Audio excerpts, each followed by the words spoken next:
All right guys, welcome back to the channel. This is an exciting video for me because it's something I've not done before. I'm giving you an inside view of a week in the life of, well, me, professional woodworker.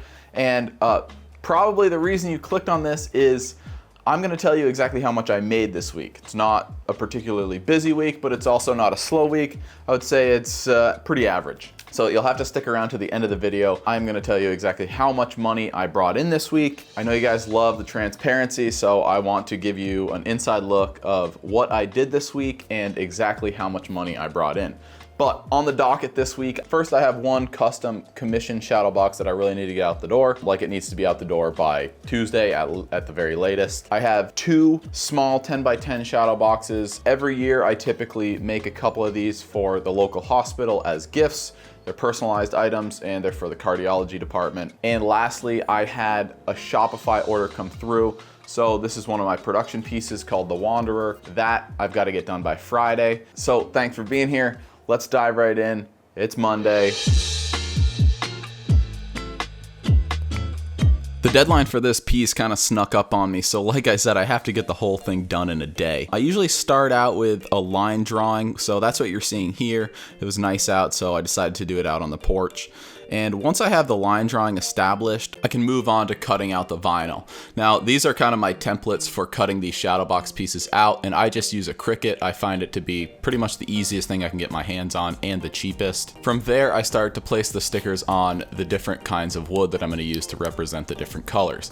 If you've watched my videos before, you know I don't use any paints or stains, so I have a map cabinet just full of different kinds of domestic and exotic woods, and I basically use grain patterns and color to represent the actual picture itself.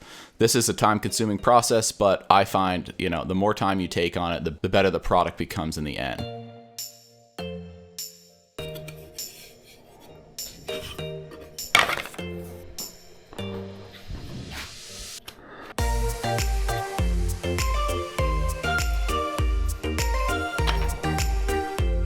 From there, I move on to my Pegas 21-inch scroll saw.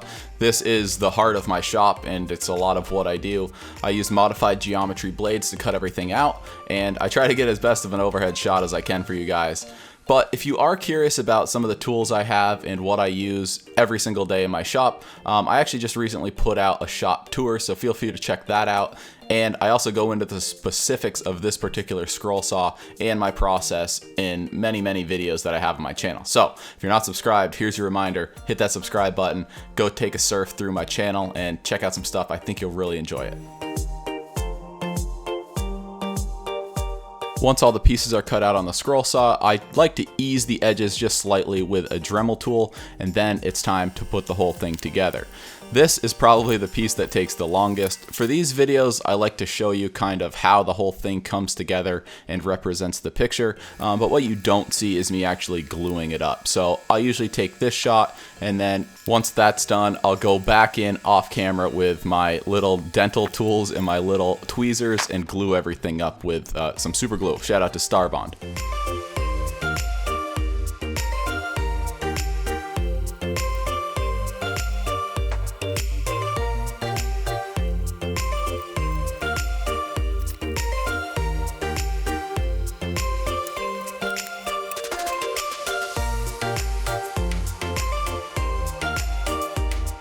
Once the glue up's complete, then it's time to drop it into the frame. For this piece, I'm using one of my maple frames with the bevel. It's pretty classic, and I am just really psyched how this piece came out. I love the colors, it's vibrant, it represents the picture really well, and overall I'm just really pleased with it. This one's going to a local customer, so I don't have to ship it or anything. I just package it up in my regular packaging, slap my logo on it, and out the door it goes.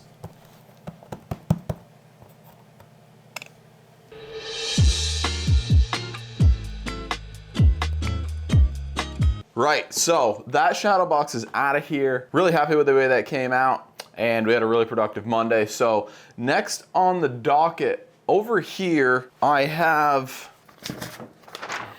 two Vermont pieces for the hospital. I cut this one out. I can't remember what that was for, to be honest. It's a little bit bigger, so it makes me think it was maybe an 11 by 14, but I've got the stickers here for the Vermont pieces, I think I'm gonna do walnut with maple frames, kind of as per usual. I did have some wood come in, but meh, it's nothing too sexy. So I've got some really nice walnut I got from Oregon a little while back, so we're gonna use that. The only catch is I don't have any frames made. That's the size of the Vermont, so I think walnut for those. So yeah, so I need some wood. And actually on Thursday, I got a hold of my buddy who is a dealer. Well, actually he should be here any minute.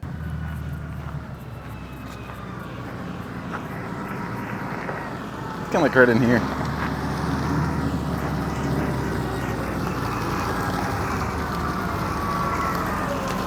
That's the way to go, huh? That's nice stuff. It's gorgeous. Dude, look at that cherry. I know, I was looking at it, I was like, Ben's not gonna want to cut that up for picture frame. I mean, jeez. Wood's here. I'm trying a new thing and I'm getting it rough cut. So this is 100 board feet of cherry and 100 board feet of maple. It's a little extra work, I think, from what I normally get, but the price was right. And it's here. What, I've got to make a couple 10x10s out of a board of maple, and then I got to get this stuff stored and put away. That's my next thing. It's all part of it, I guess.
Well, I just cut out my Vermont pieces, hit them with some finish. I'm back to my dilemma where I don't have a frame. And like I said yesterday, I decided to just mill this stuff up. Right from the driveway, right to the barn, planed it.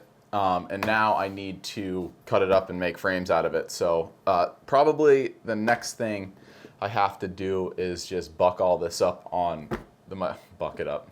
Like cut it to length on the miter saw, you know, press out a frame. But one thing that did show up, and the timing couldn't have been better, was the nameplates for these two shadow boxes. I used to try to make these myself. They're just like the little brass nameplates. Honestly, people do this for a living, I think, on Etsy and places like that. So for $12, I decided to just have them sent out and made, and we just need to check them. Oh yeah, see, like, I don't know. I don't have the ability to do it that well. Everybody's spelled right. Interventional cardiology, that's spelled right. Cool, so I'm gonna put those to the side, and I guess I'm just gonna start in on the miter saw and start cutting things to length and make a little room in this shop, because, you know, this is half the pile. This is just the maple, and it's getting deep in here already. So some things around here are monotonous, and this is one of them, but put on a good podcast and cut away. Cool, love it. Home stretch, people, on those two shadow boxes. I love it.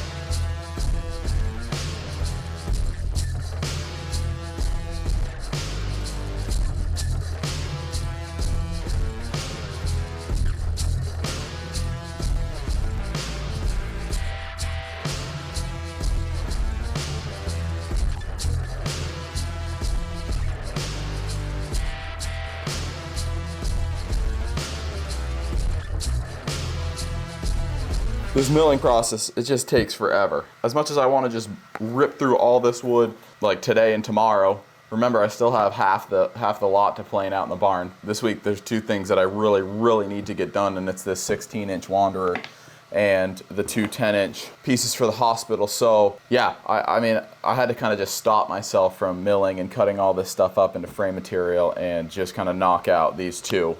As you saw, I cut them on the miter saw, and now we've got to glue them up. The laser's running because with the 10x10s, I don't put my bevel. Well, with these specific 10x10s, I don't put my bevel, and I end up laser engraving University of Vermont Health Center on them. So I'm just running a test. I didn't have a file set up. I'm just gonna see what it takes to engrave some maple. In the meantime, I gotta glue these babies up. So let's glue these things up. Probably the beginning of next week, I'm just gonna rip through the rest of this frame material because I like just having a ton of frames on hand. It's super handy, but again, it's just like a wicked time-consuming process. It's very monotonous, but hey, we're getting there. Let's glue these. We'll laser the 10x10s, and then we'll glue our backers on, and we should have like 3 frames ready to rock by the end of the day. That's our goal. No one ever knows where we're heading, where this story goes. You just gotta own on to your path. What feels right in your heart and your soul. I know you always wanna do what's right. I know you rather wanna fly than fight. But every now and then you try to pause.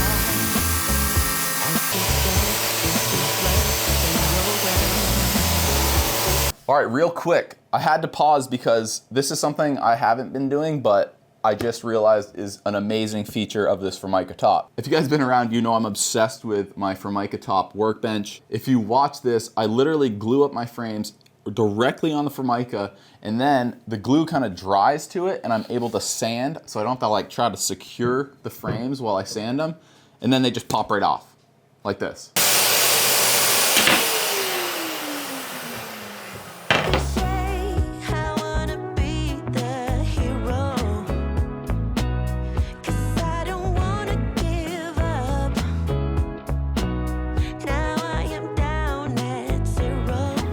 So I hit these with finish after the laser was complete, and I think I'm finally starting to dial in my settings. So this engraving came out so much better than the one previous, last year's version of these. Long story short, I'm pretty psyched. I hit them with some finish. I love the way they look. They're sharp. But the next thing I have to do, remember, is I need to put on the brass tags personalization. Let's zoom in and check that out. It's really simple.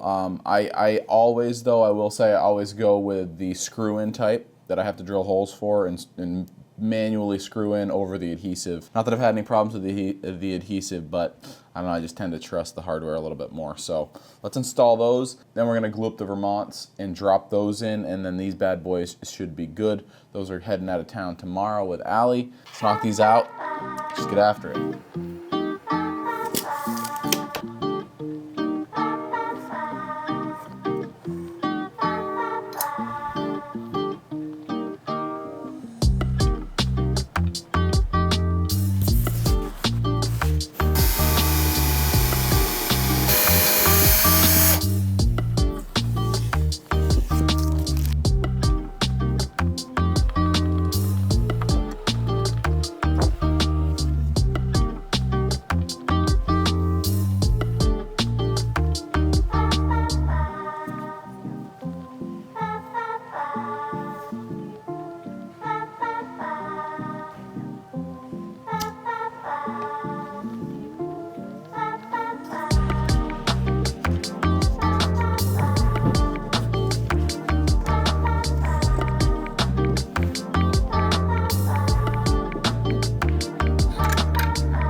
we're boxed up. These things are basically ready to present. But one thing I do to, well, just about every shadow box I deliver, whether I ship it or not, add a little bit of branding. I used to have a stamp that I'd stamp all these boxes with, but now I just cut out my design on my laser. I'll plunk that right there. Okay, so that's what you usually get. But in this case, I always feel like it's really putting somebody's name on the packaging. It just adds, I feel, just such another level of value. So if when I can, depending, sometimes I don't know, you know, if it's a gift or something, I don't know who it's going to, so I won't do it. But in this case, obviously I know exactly who this is going to. Well, because their name is engraved in brass on the piece itself. But I'm just gonna throw a little bit of, I'm gonna put their name on there. I don't know, when you open something and it's personalized, I feel like it adds so much value, and it's just so easy. So even if you don't have a laser, you could just take your time and script, maybe in Sharpie or something, or paint or whatever on here, just their name or your website or something. It's just personable, and I think it goes a long way. So these babies are getting out of town. The last thing we've got to do is finish up the Wanderer. So that's tomorrow's project. Tomorrow's Friday, so if we can get it all done in one day, that'll be a wrap on our week. If not, finish it off Saturday morning. Entrepreneurship, baby.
About how this came out.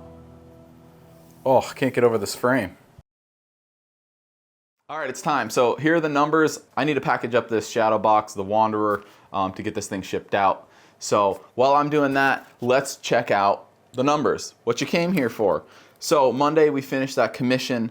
That was an 11 by 14 custom commission piece, and that I sold for $425. Next, we had the 2 gifts for the hospital. Those pieces they buy through the department, so I give them a little bit of a break because it is kind of an annual thing for me. I make, you know, a couple few each year. Those I sold for $255 a piece. So the 2 of them together was right around $510. And lastly, the Wanderer. This is a production piece for me, so it's not as high dollar as the custom commissions, but it still brought in $595, bringing a grand total of $1,530. Now that's just net what I brought in. Of course, all of this has expenses. It's expensive to run this shop. I've got to pay for materials and all kinds of different things. So that is just kind of, it's not net profit. That's just a little bit too complicated in the weeds. And of course I have other streams of revenue like YouTube. So thanks to you guys, that number is a little bit higher, but again, lots of expensive things I need to pay for. So I'm sure it was probably a little bit less than that number, or maybe even. Either way, thank you guys so much for watching. Again, every time you watch my videos, share them, like them, subscribe, it all helps out. So I'm glad you're here, and I look forward to seeing you next time. Bye.